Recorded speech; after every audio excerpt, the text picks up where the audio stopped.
There might be one extra reason why Aaron Rodgers was willing to blame Mike Williams, even if it wasn't ultimately Mike Williams' fault on that last interception, because if the pass had been completed, Aaron Rodgers, with 6 yards more, would have gotten to 300 passing yards for the first time since December 12 of 2021. He now has the longest streak this decade of consecutive starts without a 300-yard passing game. He had been at 28, tied with Justin Fields, Tyrod Taylor, and Josh Allen. He is now all alone at 29 straight games without 300 yards passing. He got to 294 last night. So he's the last guy you would think. We get to that point. He was great last night. And I think what had to make last night frustrating for Jets fans, Devin, I was thinking about this earlier. We've seen two different Aaron Rodgers this year. We've seen old Aaron Rodgers and old Aaron Rodgers, as I was saying earlier. He was playing like old Aaron Rodgers last night, the old MVP four-time Aaron Rodgers. When you lose on a night when he plays like that, that hurts. Yeah, I mean, the ability, that throw right there, to still buy time in the pocket. I thought the Bills, a good amount, their defense, normally they don't send a lot of blitzes. They don't add guys into the rush. And when you do that against Aaron Rodgers, he makes you pay.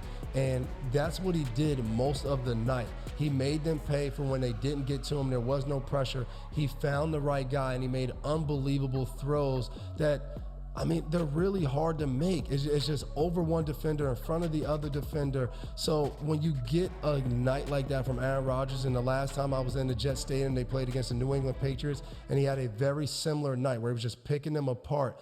But I think for the Jets, it's just like, how do we get out of our own way between the penalties and then Zerline just not being able to connect on field goals? And it looked like it got to him mentally because he hits the upright on one end of the field going to the right side, and then comes back later in the game where now he has the wind at his back and he's kicking with the wind and still hits the upright. And that might have played a part in Aaron Rodgers' decision too, of he might not have been thinking at the end of the game, hey, we can line up and kick a field goal and go to overtime.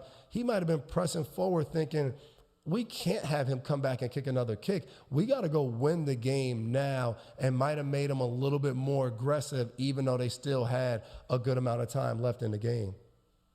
Yeah, and really, if I'm a Jets fan today, I am disappointed that we saw exactly the guy that we thought we were getting, but it was players beyond him, the missed field goals, whether it's because of the wind or not. We saw Aaron Rodgers. We saw the points scored, but we saw fouls like this. And he called it phantom. There's nothing phantom about it. We talked about it earlier. It was a hold on Tyron Smith. We saw other guys not get it done because Aaron Rodgers did everything in his power to win that game. And I think the one thing, as you watch the game, whether you're watching on the broadcast, and I'm sure they showed different times Aaron Rodgers on the bench, but even being up in the booth, I think there's times that he can help this team move forward from some of the negative plays.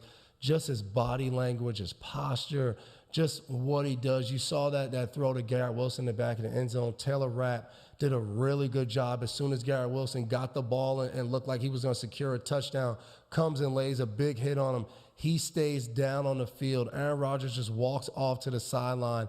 Obviously frustrated that they couldn't connect on the touchdown right there. But I thought that those are times where he can go and walk over, check on his star receiver, see if he's good, and just to uplift the team a little bit. That, like, it was a tough moment. It felt like they were on the brink of taking control of the game, and they couldn't. And I think his body language can just help that team because they're all looking at him. He's the guy. So if he gets pissed off, go get angry, yell at guys, get him going, be fiery. But when he just kind of sits and there's almost like a sulking look to him, I think that really has a downcast for this team. And I think they need him to be more of an uplifter, especially in the middle of games, and especially after the week they just had.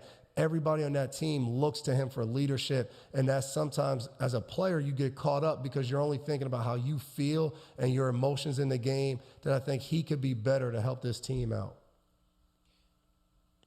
The on-field demeanor was better than the game in London. The game in London, he looked disinterested, he looked discombobulated, he just looked like he didn't want to be there.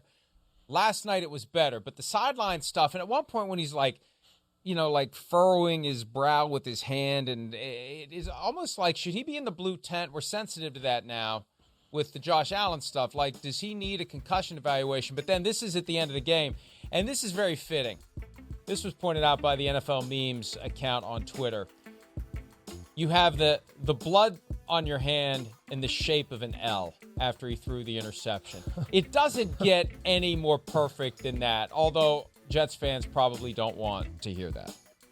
I did not even notice that. And to me, it's very similar. Obviously, I played with Tom Brady for 10 years. And when you have those guys that are just, they're out of this world. They're rock stars, they're superstars, to so many young players who grew up watching them, who are now their teammates, they constantly look towards them. And, on the defensive side of the ball, it's easy to say, hey, let the offense figure it out. Let's just do what we do. Let's do our job.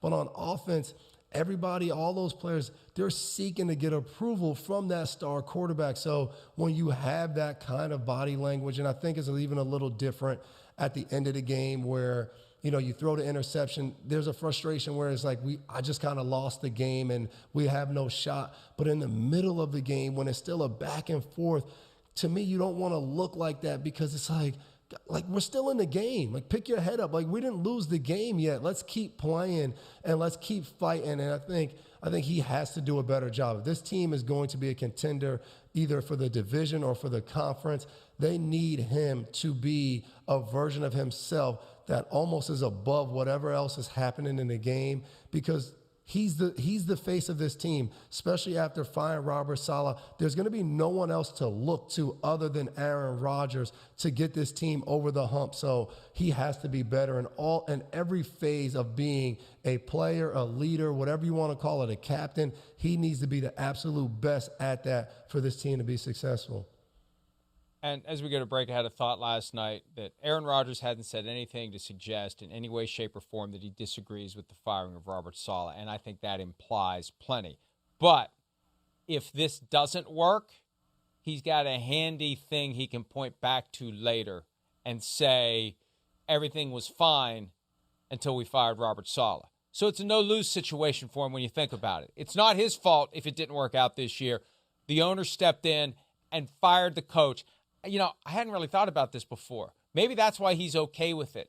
He's got a pre-baked excuse for this season going sideways. It went sideways because you fired the head coach when we were 2-3. And if we'd have had him on Monday night against the Bills, he'd have told the defense, watch for the Josh Allen run on 3rd and 1.